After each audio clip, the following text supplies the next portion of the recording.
আজকের এই মহান সংসদে দাঁড়িয়ে আমিও জানতে চাই ইলিয়াস আলী কোথায়। এ পর্যায়ে আলোচনায় অংশগ্রহণ করবেন সিলেট ২ আসন থেকে নির্বাচিত মাননীয় সংসদ সদস্য তাহমিনা রুশদীর। ধন্যবাদ। বিসমিল্লাহির রহমানির রহিম। আপনার সময় ৬ মিনিট। মাননীয় স্পিকার, আপনাকে ধন্যবাদ। রাষ্ট্রপতির ভাষণ সম্পর্কে আনিত ধন্যবাদ প্রস্তাবে আলোচনার সুযোগ দেওয়ার জন্য আপনাকে ধন্যবাদ জানাচ্ছি। মাননীয় স্পিকার, আজকের এই জাতীয় সংসদে সদস্য মনোনীত হতে পেরে আমি মহান আল্লাহর কাছে শুকরিয়া জ্ঞাপন করছি। আমি ধন্যবাদ এবং কৃতজ্ঞতা জানাচ্ছি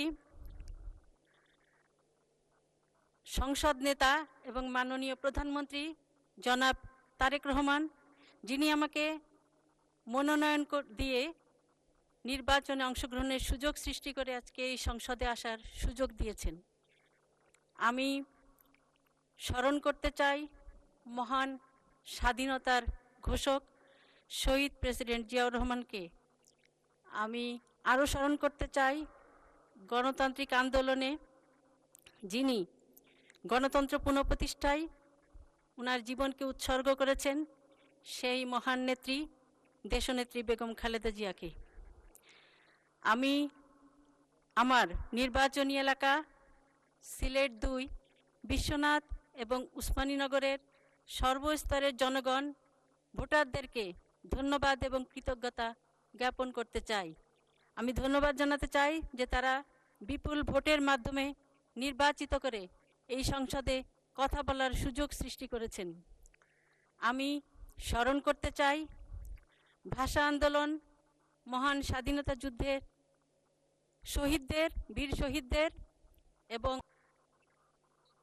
বিগত ১৭ বছরের ফ্যাসিস্ট আন্দোলনে ইলিয়াস আলী সহ সকল গুম এবং খুন হওয়া সেই সব নেতাদের, জুলাই যোদ্ধা, জুলাই শহীদদের আমি স্মরণ করতে চাই ওসমান হাদিকে।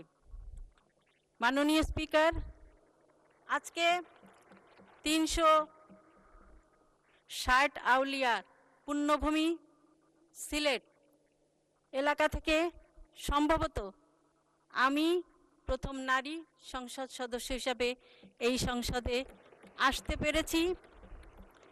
এর পিছনে একটি প্রেক্ষাপট আছে। সেই প্রেক্ষাপট হলো আমার স্বামী এম ইলিয়াস আলী সিলেট ২ আসনের সংসদ সদস্য ছিলেন। উনার নির্বাচনী এলাকায় উনি বিশ্বনাথ উসমানীনগরের এই সংসদে প্রতিনিধিত্ব করেছিলেন। বিগত ফ্যাসিস্ট সরকার ২০১২ সালের ১৭ এপ্রিল ওর গাড়ি চালক আনসার আলী সহ তাকে গুম করে। তার আধিপত্যবাদের বিরুদ্ধে তার ভূমিকা এবং গণতান্ত্রিক আন্দোলনে তার সাহসী ভূমিকার কারণে বিগত ফ্যাসিস্ট সরকার তাকে গুম করে এবং এই গুমের শিকার আরও অনেক পরিবার রয়েছে। মাননীয় স্পিকার, আমার নির্বাচনী এলাকার সকল জনগণ এবং বাংলাদেশের যখন যেখানে গিয়েছি সকলের একটি প্রশ্ন ছিল আমার কাছে, ইলিয়াস আলী কোথায়? ইলিয়াস আলী কি কোনো খবর জানেন কি না? মাননীয় স্পিকার, আজকের এই মহান সংসদে দাঁড়িয়ে আমিও জানতে চাই ইলিয়াস আলী কোথায়।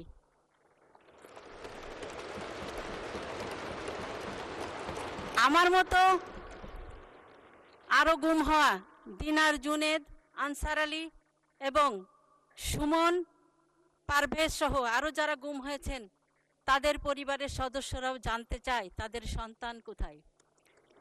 আমরা ফ্যাসিবাদ মুক্ত হয়েছি ১ বছরেরও বেশি সময়, প্রায় ১.৫ বছরের কাছাকাছি।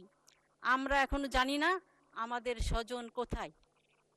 আমরা বিভিন্নভাবে বিভিন্ন জায়গায় তাদেরকে নিয়ে কথা বলেছি, কিন্তু আমরা এখনো জানি না যে তাদের অবস্থান কি, তাদের পরিণতি কি। আমি মাননীয় স্পিকার আপনার মাধ্যমে ইলিয়াস আলী সহ যারা গুম হয়েছেন তাদের অবস্থান, তাদের পরিণতি, তাদের গুমের সাথে যারা জড়িত তাদের বিচার এবং যে গুম পরিবার রয়েছে সেই সকল পরিবারের সদস্যদের আর্থিক জটিলতা নিরসন এবং গুমের সাথে যারা জড়িত তাদের বিচার এবং এই গুমের যারা পরিবার আছেন, গুম ব্যক্তির পরিবার, সেই পরিবারদের আর্থিক জটিলতা নিরসন করে তাদের পুনর্বাসনের জন্য জোর দাবি জানাচ্ছি। আমি মাননীয় প্রধানমন্ত্রী এবং মাননীয় স্বরাষ্ট্রমন্ত্রী, মাননীয় আইনমন্ত্রীর কাছে দাবি জানাচ্ছি যে তাদের বিচার প্রক্রিয়া এবং এই যে আমরা যদিও সকলেই বিশ্বাস করি যে জুলাই আন্দোলন শুধুমাত্র এক মাসের আন্দোলন ছিল না, সেটি বিগত 17 বছরের একটি আন্দোলন ছিল। সেই 17 বছরের যারা গুম হয়েছে, খুন হয়েছে, তাদেরকেও জুলাই যোদ্ধা হিসাবে স্বীকৃতি দেওয়ার দাবি জানাচ্ছি মাননীয় স্পিকার।